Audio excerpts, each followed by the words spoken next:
Oh, Mr. Sunday. Hey there! Okay, see the moon in the sky?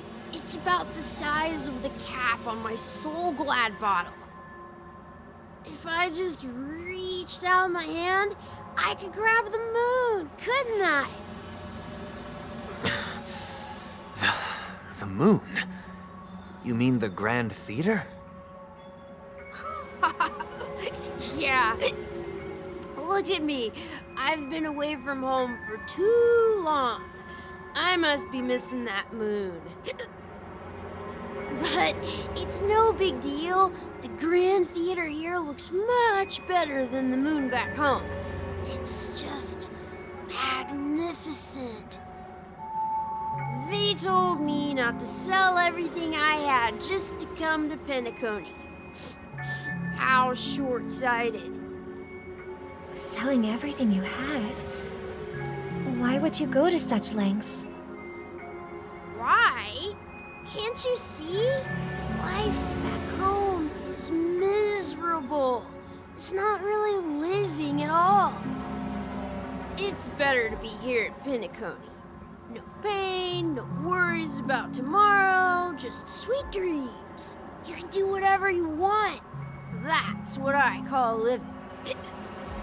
Yeah, now this is the life.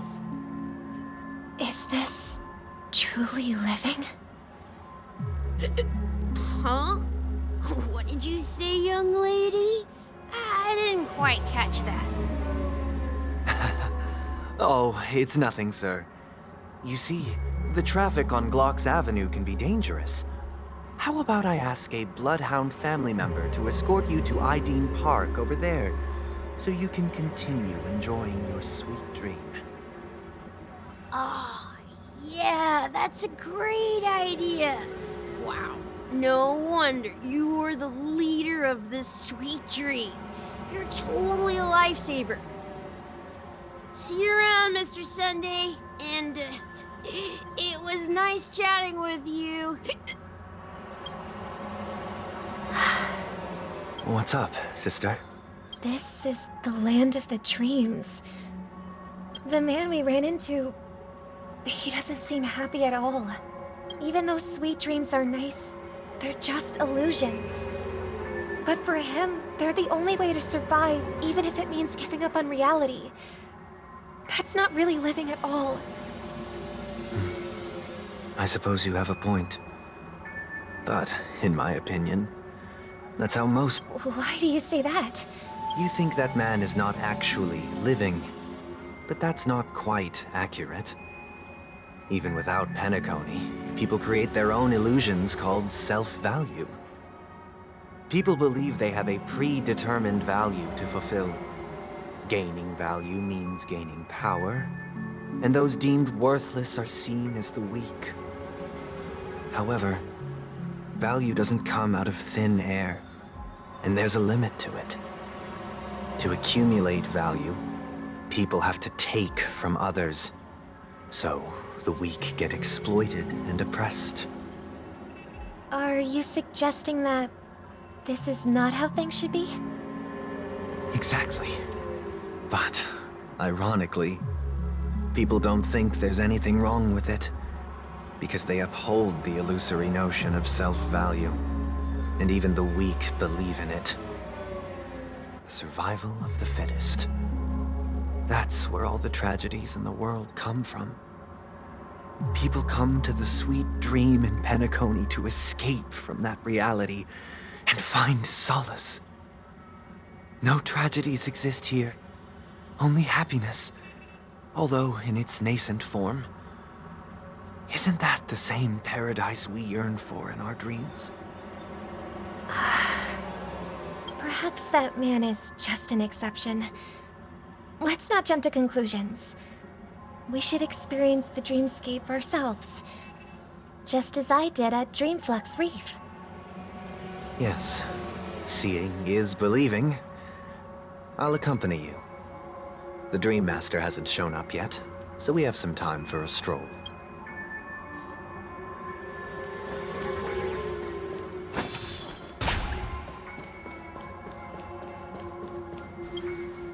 Glad to meet meet you again, Robin. How are the preparations for the Charmony Festival coming along? We're all so excited about it. It's going smoothly. Thanks for making the trip to join the festival. You're too kind, Robin. It's a pleasure to have guests from all over the universe celebrating day and night. I can't stand being lonely or bored, so this jubilant dreamscape is perfect for me. But if this went on forever, would it get boring too? Nah, not at all. Who would get tired of having so much fun?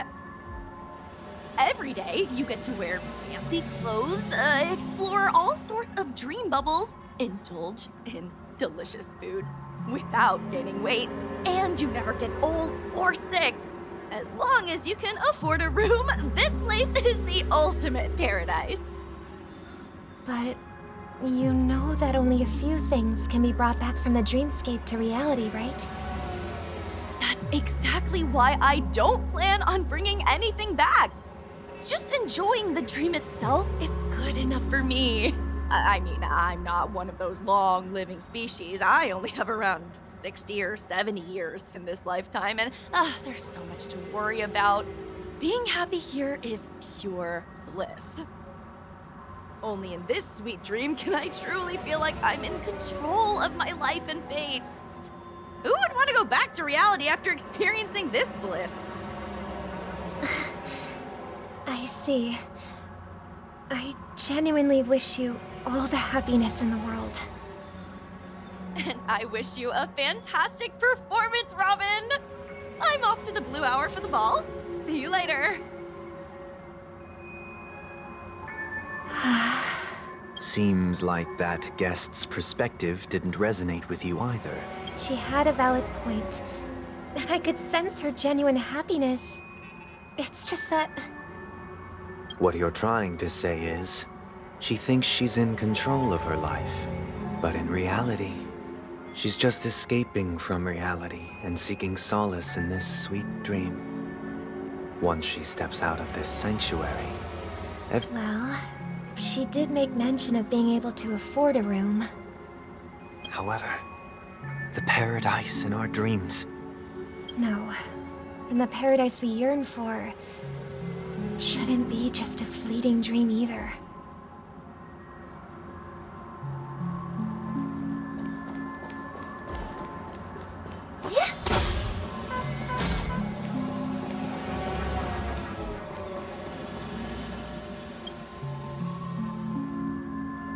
The scenery in this dreamscape is truly breathtaking, isn't it?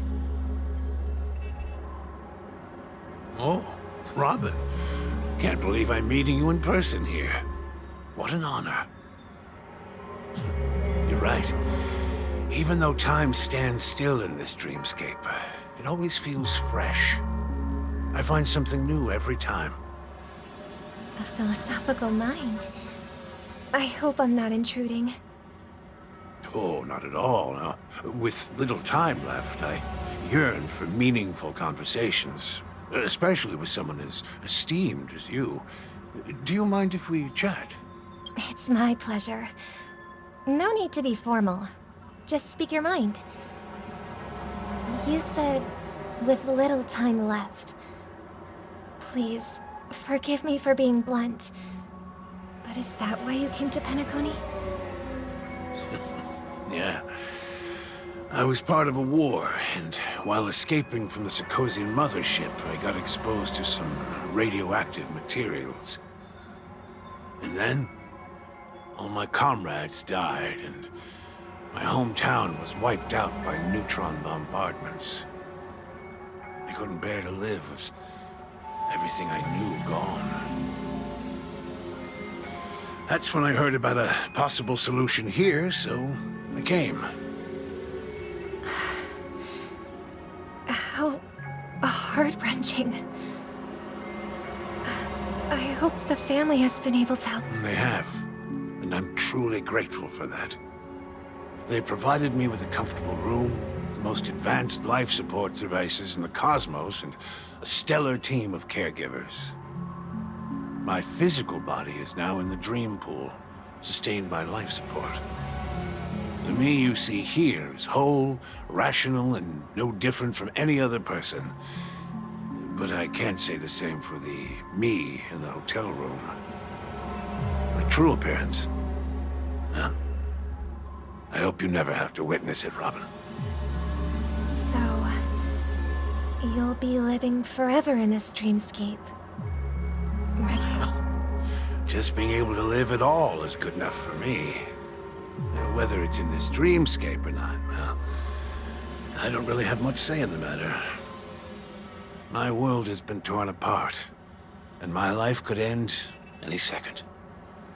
So, even if this whole place is an illusion, it's still my paradise. And I'll treasure every moment I spend here. How I envy those everlasting things. That old man's story. It's so tragic. Fortunately, this sweet dream gives him... That's precisely why this sweet dream and... However, even this sweet dream has its limitations. While it provides solace to the disillusioned, it can't completely eliminate pain in reality. There will be a way out. Penacony is already on...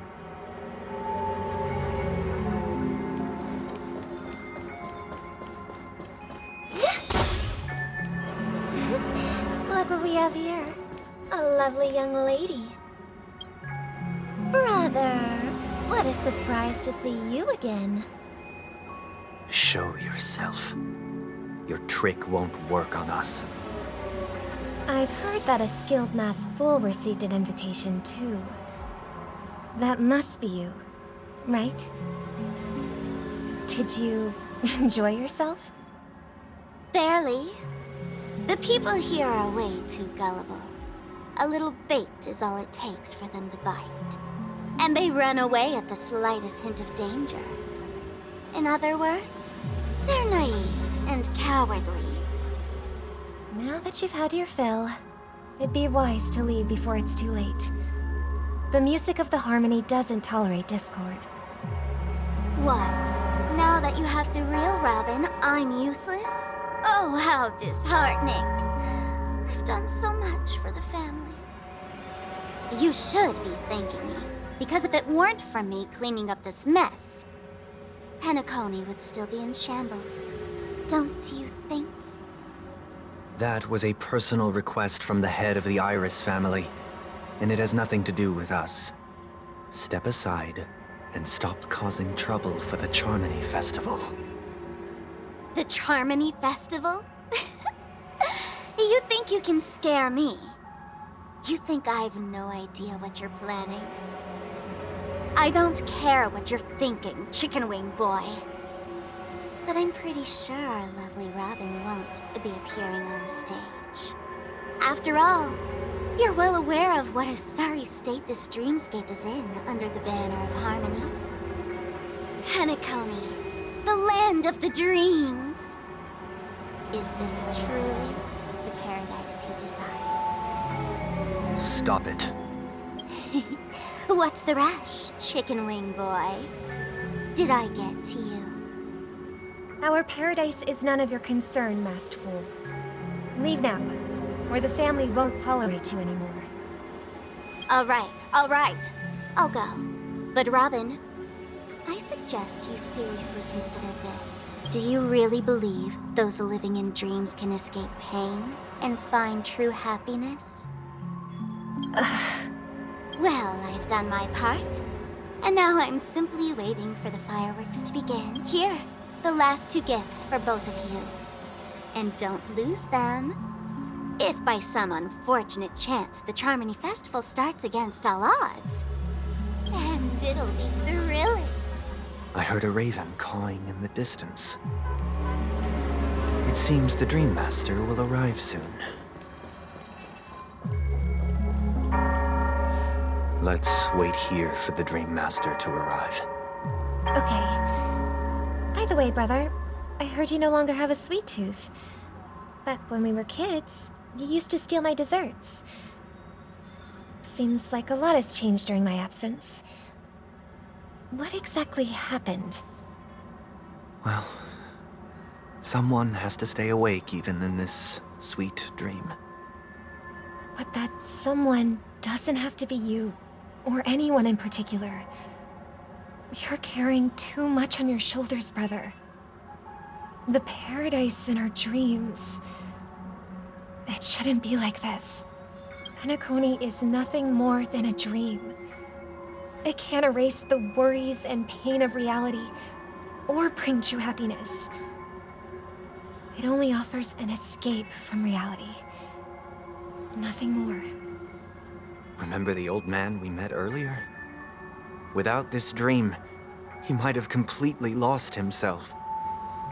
That might be true, but... even without Penacony, he could have chosen another path. As far as I know, the Intelligentsia Guild has been promoting their rehabilitation techniques for a long time now. That path may have been more ordinary and challenging, but now he is receiving hospice care in a comatose state, and his fate... is Penacony granting these people a future? Or is it taking it away from them? Well, don't forget this. Not everyone really has. The future for humanity is like the sky for birds. People mistakenly believe that flight is inherent to birds because they've never witnessed those birds crashing to their death. Do you remember how we took in that little Charmony dove when we were young? Yeah, we took care of it. Provided food and water, groomed its feathers. And later, when I decided to leave Penacony, I opened the cage and set it free. Well, I didn't mention what happened to it in my letters because I didn't want to upset you. Shortly after you left, it crashed to its death right in front of your window.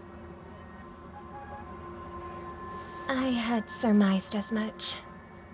I knew you wouldn't have avoided mentioning the bird for no reason, despite that unfortunate outcome. I still believe it was the right decision. Birds aren't meant to spend their lives in cages. They belong in the sky, even if they can't fly. But here's the thing. If there are birds in this world that can never fly, can we really assert that they belong in the sky? Are you implying that the same goes for humans too?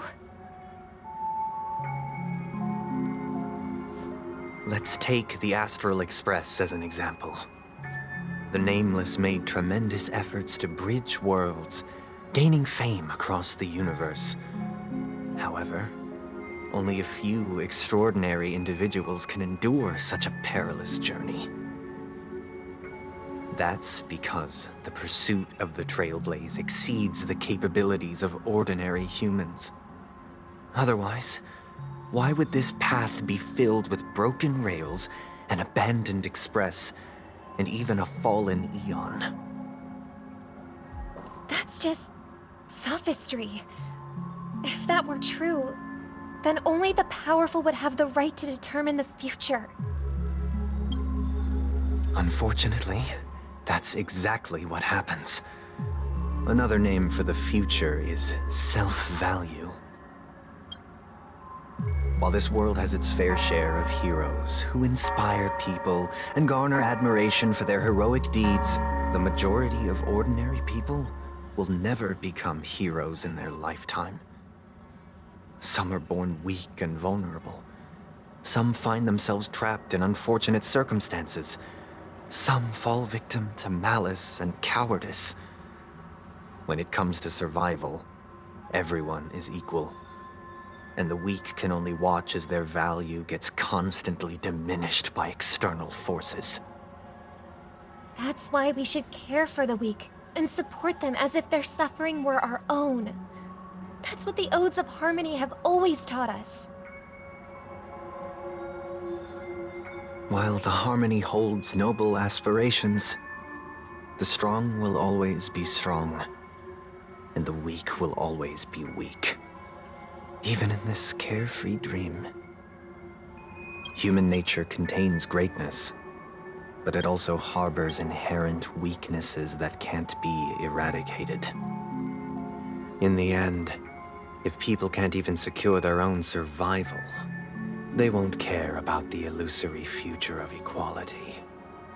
As long as the law of survival of the fittest prevails, there will always be fledglings crashing to their death. But if people don't live for the future, do they merely exist for survival?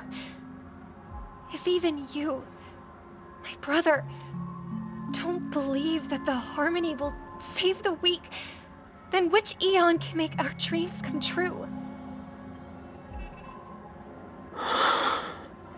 People often forget that when the first bird took flight, the entire world envisioned a future where no more fledglings would ever crash to their death. Are you reading, sister? Mr. Gopherwood gave me a picture book. It's about the story of the harmonic strings. If I could become a chord master, I'd like to summon Dominicus, the harmonious choir. I want to sing with everyone and spread our wishes so that all can feel happiness and joy. I see. Then, I would summon the harmonious choir too. Don't you have a wish of your own, brother? Of course I do. It's just that it includes your wish and everyone else's. I long for a true paradise where everyone can find peace. Then, let's build a stage there and invite everyone to our performance so that both our wishes come true through the power of the harmonious choir. It's a deal then. Yeah, it's a deal. But how can I become a chord master?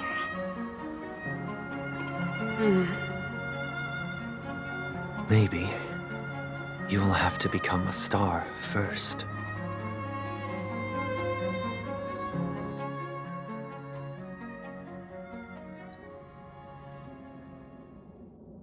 You're back sooner than I thought. Any results? Yes. And now, it's up to us to forge ahead. Since he's already carried out his last wish, my final mission is complete, but pardon me if I sound curt. It's good to have determination. The path Mikhail left for you is not an easy one to tread. Why else would he have chosen to sleep in solitude, staking everything on some nameless in the future? But you have the numbers, and in numbers comes strength. So that might just delay your inevitable a little more. Got any more encouraging words?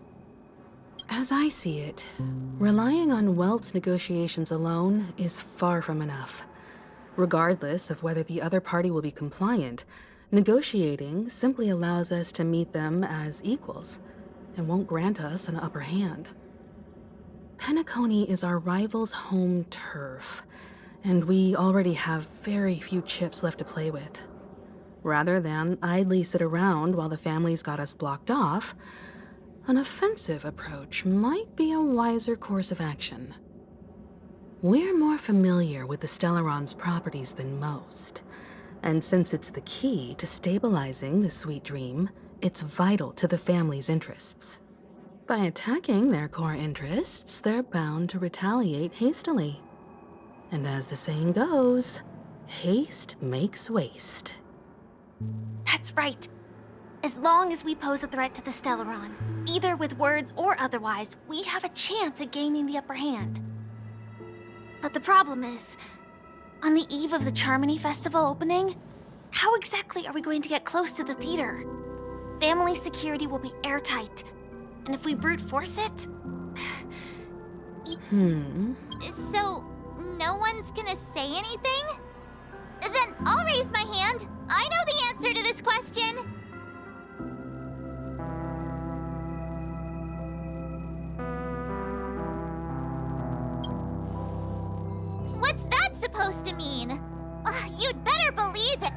I heard that before the Charmony Festival begins, there'll be a pageant to kick off the festival. It's called the Soul Glad TM Festivity Auditions, or something, and it's going to be held in the moment of scorched sand. As long as we clinch the top spot, we'll be able to attain the title of Festive Superstar, and be able to personally bask in the graces of Miss Robin. Not that that's important. What's crucial is that we can enter the Grand Theater before the audience arrives. So, how do we go about participating in these festivity auditions? I've already procured special invite tickets from Miss Robin's fan club. To tell you the truth, I had been preparing to join the auditions all along. But now it looks like even if I scrape through, I probably still won't have the chance to shake Miss Robin's hand. So they're still running this thing, huh? It was originally just a publicity stunt, set up by Mikhail to drum up attention. But it looks like it might be worth a shot. We'll follow Marge's plan.